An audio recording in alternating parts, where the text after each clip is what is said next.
하나님과 화목하게 된 자는 새로운 사명을 얻게 됩니다. 오늘 예수님은 우리에게 화목하게 하는 자가 될 것을 기대하고 있습니다.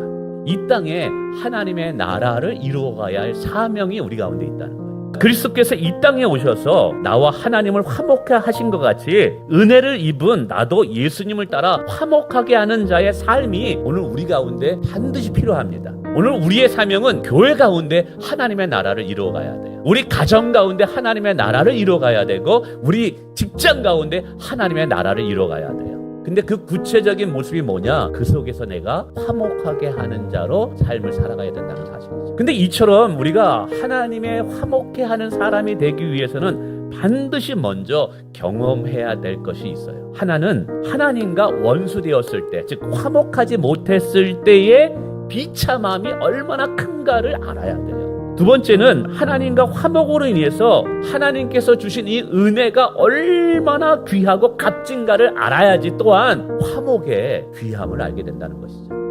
그래서 오늘 우리의 삶에서 가장 복 중의 복은 하나님과 화목하게 된 복이에요. 자, 그러면 이제 우리는 누구와 누구를 화목하게 하는 자로 부름받았는가? 성경은 화목하게 해야 할 대상을 세 가지로 나눠요. 하나는 하나님과 하나님을 알지 못하는 자를 화목하게 하기 위해서 우리가 부름받은 거예요. 두 번째는 이웃과 이웃을 화목하게 하기 위해서, 공동체를 화목하게 하기 위해서 우리가 부름받았어요. 세 번째는 나 자신과 화목함이 필요하다고 이야기하고 있어요. 그런데 여기 화목함에도 우선순위가 있다는 것이죠. 그것은 하나님과의 화목이 가장 우선이 돼야 된다는 것입니다. 왜냐하면 모든 인간의 불화가 하나님과의 화목이 깨어짐으로 생겼기 때문에 그래요. 이제 그 하나님과 화목함을 가지고 우리는 어디로 들어가야 되느냐면 반목하는, 서로 질투하는 공동체 속에 들어가서 화목해 하는 자로 살아야 된다는 사실이에요.